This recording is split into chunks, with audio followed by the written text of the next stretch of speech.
ரசூலுல்லாஹி ஸல்லல்லாஹு அலைஹி வஸல்லம் சொல்லி தராங்க, அல் மர்அத்து ஸாலிஹா, ஒரு சாலிஹான மனைவிக்குரிய அடையாளம், இதா நவர்த இலைஹா சர்ரத்க, அவளை நீ பார்த்தால் அவள் உனக்கு மகிழ்ச்சியை தருவாள். இப்போ உலமாக்கள் சொல்றாங்க மகிழ்ச்சியை தாரது ரெண்டு முறையில. ஒன்று அவளுடைய அப்பியரன்ஸ், அதாவது அவனுக்கு முன்னால் வந்து நிற்கக்கூடிய நிலையில் அவனுக்கு மகிழ்ச்சி வரும். ரெண்டாவது அவளுடைய முகம், அவளுடைய வார்த்தைகள். ரைட். இப்ப நம்மளோட வீட்டிலே நான் என்ன நிலைமை, இப்ப நம்ம ஒரு பயணம் போய் வருவோம், ஒரு 3 நாளோ 5 நாளோ ஒரு கிழமையோ ஒரு பயணம் போய் வந்தா, மனைவி நம்மளை வெல்கம் பண்ண வந்து நிக்கிற எந்த உடுப்போட நிற்பாங்க? வீட்டுல பொம்பளைகளுக்கு ஒரு செட்டு, ஒரு 3-4 செட்டு உடுப்பு இருக்கும், ஃபேட் ஆகி என்னன்னா தான் கம்ஃபர்டா இருக்கு, வேறுக்காம அந்த உடுப்புடா நமக்கு முன்னால நிற்குது. எந்த நேரம் பாருங்க, வீட்டுல கணவனுக்கு முன்னால மனைவி நிக்கிற, பெரும்பாலும் விதிவிலக்கா சிலர் இருக்கலாம், அவங்க என்ன இவர் என்ன செய்து பேசுறாருன்னு கோவிக்க வேணாம். பெரும்பாலான வீடுகள்ல போய் பார்த்தீங்கன்னா கணவனுக்கு முன்னால அந்த வீட்டில் உடுப்பதற்கென்று அவர்கள் வைத்திருக்கிற 4-5 உடுப்புகளோடு தான் எப்போதும் வருவார்கள். ஆனா வெளியே போக விட்டா என்ன செய்யறாங்க? மாஷா அல்லாஹ், ஃபுல் மேக்கப். கபர்டுக்கு முன்னால நிற்பாங்க, அரை மணி நேரம் எதை எடுக்கிற, எதை உடுக்கிறது, ரைட். இதை குத்துறதுக்கே 10-15 நிமிஷம் எடுக்குது அவங்களுக்கு.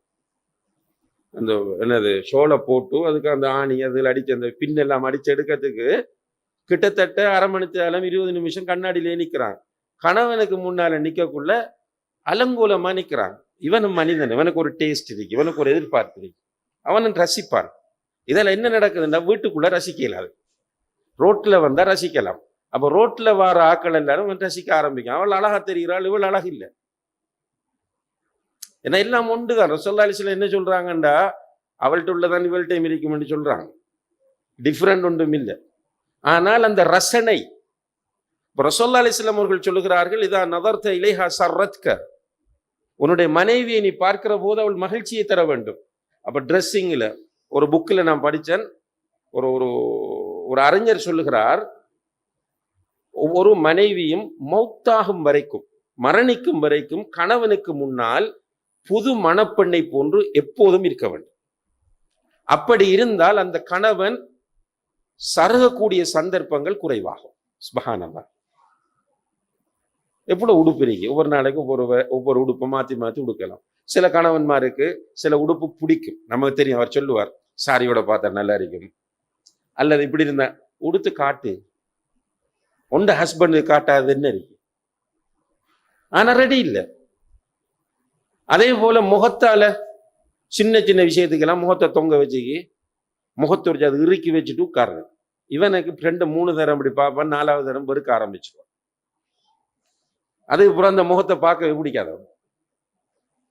அப்ப மனைவி மாறம் என்ன செய்யணும்னா, கணவனுடைய உளவியல் என்ன, கணவனுக்கு எப்ப தாம்பத்தியம் தேவைப்படும் புரியணும் மனைவி. சும்மா நமக்குண்டு நம்ம நாடகத்துல பார்த்த அல்லது படத்துல பார்த்த அல்லது எங்கேயாவது காலேஜில் யூனிவர்சிட்டியில் இருக்கக்குள்ள கேள்விப்பட்ட தியரிகளை வச்சு கொண்டு நான் குடும்ப வாழ்க்கை விஷயத்துல இப்படியான பொலிசியோடு தான் நான் இருப்பேன், நீ விரும்பின இல்லாட்டி போண்டிருந்தா தோத்துருவோம்.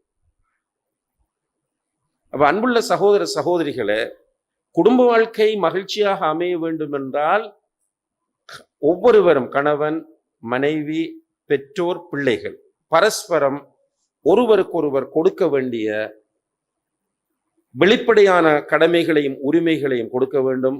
உள்ளார்ந்த உரிமைகளையும் கடமைகளையும் கொடுக்கணும். இப்படி கொடுத்தால் அல்ஹம்துலில்லாஹ், அல்லாஹ்வுடைய உதவியை கொண்டு குடும்ப வாழ்க்கை மகிழ்ச்சியாக இருக்கும். அதே போல நம்முடைய குடும்பத்தை சீரழிக்கிறதுக்கு 2 சக்திகள் ஃபுல் ட்ரை பண்ணி கொண்டு இருக்கின்றன. குடும்ப வாழ்க்கையில் மகிழ்ச்சி இல்லாமல் ஆக்குவதற்கு 2 சக்திகள். ஒன்று ஷைத்தான்.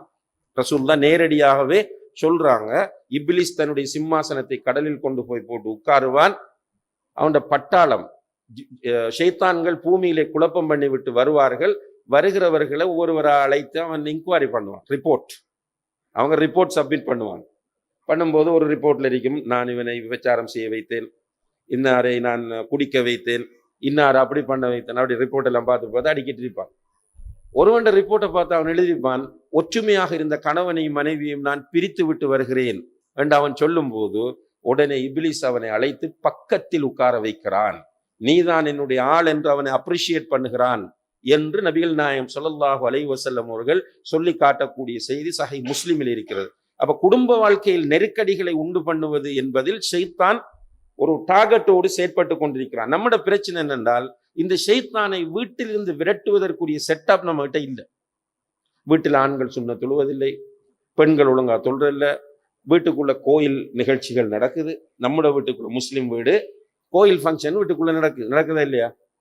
ஒரு படத்தை எடுத்தா முதல் அவனோட பஜனையும் கோயில்ல இதெல்லாம் வீட்டுக்குள்ள வைத்து கொண்டு எப்படி சகோதர சகோதரிகளை வீட்டுக்குள்ள இருந்து ஷைத்தானை துரத்துறது? இப்ப ஒது செய்யணும், தூங்கும் போது திக்ரு செய்யணும், இதெல்லாம் இல்ல. இரவுல தூங்க நம்மளை பார்த்தா பெட்டில் போய் உட்கார்றது, அங்கால ஹஸ்பண்ட் இங்கால வைஃப், ஆளுக்கு ஒரு பக்கம் இருந்து ஃபேஸ்புக் பார்க்கறது, இல்லை யூடியூப்ல ஷார்ட்ஸ் பார்க்கறது. இப்படி பார்த்து பார்த்து பார்த்து இருக்கக்குள்ள அப்படியே டயர்டாகி அந்த ஓன்ல இருக்கக்குள்ளே தூக்கம் போய்த்து கடைசியில காதுக்குள்ளே ஷைத்தான் சிறுநீர் கழிச்சிட்டு போற அளவுக்கு தான் நம்மளோட நிலைமை இருக்கு. இப்படி வீட்டுக்குள்ளே இருந்து நம்முடைய காதுக்குள்ள ஷைத்தான் சிறுநீர் கழிக்கக்கூடிய நிலையில வீட்டை வைத்து கொண்டு அன்புள்ள சகோதர சகோதரிகளை வீட்டுக்குள்ள குடும்பத்துக்குள்ள மகிழ்ச்சி எதிர்பார்த்தால் கிடைக்குமா?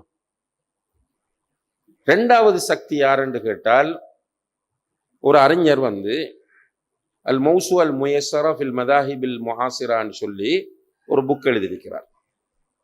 அதாவது அந்த நவீன கால இயக்கங்கள், பிரிவுகள், அமைப்புகள் தொடர்பான ஒரு என்சைக்ளோபீடியா, ஒரு கலைக்களஞ்சியம். அதுல ஃப்ரீமேசன்ஸ் என்று சொல்லக்கூடிய ஒரு அமைப்பை பற்றி எழுதுகிறார். அவங்கள இலுமினாட்டிகள் என்றும் அடையாளப்படுத்துவார்கள். அவர்களுடைய டார்கெட்டுகள், அவர்களுடைய மிஷன்ஸை பற்றி எழுதும் போது அவர் சொல்றார், அவர்களுடைய மிஷன்ல உண்டு, அரபுல எழுதுறாரு அப்படின்னால், தஹ்தீமுர் ரிபாத்தில் உஸரி.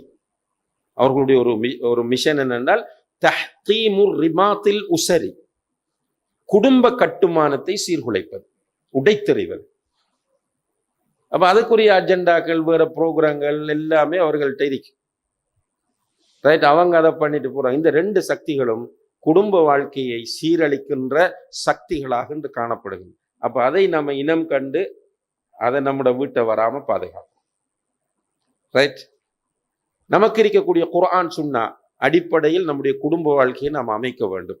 இவ்வாறு அமைப்போமாக இருந்தால் அல்லாஹுடைய உதவியை கொண்டு குடும்ப வாழ்க்கை மகிழ்ச்சியானதாக அமையும். குடும்பத்தில் மகிழ்ச்சி வந்தா ஒரே வீட்டை விட்டு ஓட வேண்டிய அவசியம் வராது. இப்போ ஆஃபீஸில் இருந்து காலையில் நைட்டு ஆஃபீஸ்லேருந்து வந்தோடனே சாப்பிடுவார், அல்லது சில ஆட்கள் சாப்பாடை கட்டிட்டு போவாங்க, ரிஃப்ரெஷ் ஆகிட்டு வீட்டை விட்டு போயிடுவார். எங்கே போகிறார்? பீச்சுக்கு போவார், இல்லாட்டி அவருக்குரிய கடைகள் கொஞ்சம் இருக்கும், அந்த கடையடைய போய் நிற்பா, இல்லை ஃப்ரெண்ட்ஸோட வீடு அங்கே போயிருப்பா. அப்படியே இருந்துட்டு வீட்டுக்கு எத்தனை மணிக்கு வருவார்? இரவு தூங்குறதுக்கு வீட்டுக்கு வருவார். வீட்டை வந்த உடனே தூங்குறதா? ஃபோனை தூக்குவார், ஃபோனில் அவர் டைம் போகும், பிள்ளைகள் தூங்கியிருக்கும், பிறகு அவர் தூங்குவார், காலையில் எழும்பி திரும்ப வேலைக்கு போவார். அவருக்கு வீட்டறிக்க பிடிக்காது. இவரால் ஃபித்னாவும் கூட சமூகத்துக்கு. பீச்சில் போயிருந்தா ஒற்றே போகிறான், பீச்சில் அதில் ஒருவன் போவான், போகக்குள்ள திடீர்னு ஆனால் போகிறான் ரெண்டு ஒருவன் கையை காட்டினா சரி, மறு அவன்கிட்ட தலைப்பாக மாறிடும் எல்லாம். அது அப்படியே ஓடிட்டு இருக்கக்குள்ள இன்னும் ஒருவன் வருவான், அவன்கிட்ட தலைப்பாக மாறும் வேற.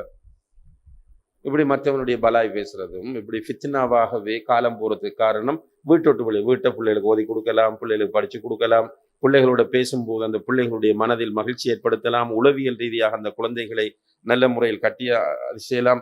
மனைவிக்கு நிறைய வருத்தம் குறையும். ஆனா வீட்டை சரியா இருந்தா, இப்ப கொஞ்சம் பரவாயில்லை பொம்பளைகளுக்கு, நம்ம வீட்டை இல்லைன்றது ஒரு அழகில் ரிலாக்ஸ்டா. ஆனா வீட்டை கணவன் ஒரு நல்ல கணவனாக வீட்டை இருந்தா மனைவிமாருக்கு நிறைய வருத்தம் குறையும். அவங்க ஸ்ட்ரெஸ்ஸால வர வருத்தங்கள் தான் இப்ப கூட பெண்களுக்கு. எனவே அல்லாஹு தஆலா அவனுடைய மார்க்கத்தின் அடிப்படையில் குடும்ப வாழ்க்கையை கொண்டு செல்லக்கூடிய நல்ல கணவன்களாகவும் மனைவிகளாகவும் பெற்றோர்களாகவும் பிள்ளைகளாகவும் நம் அனைவரையும் ஆக்கி அருள வேண்டும் என்று பிரார்த்தித்து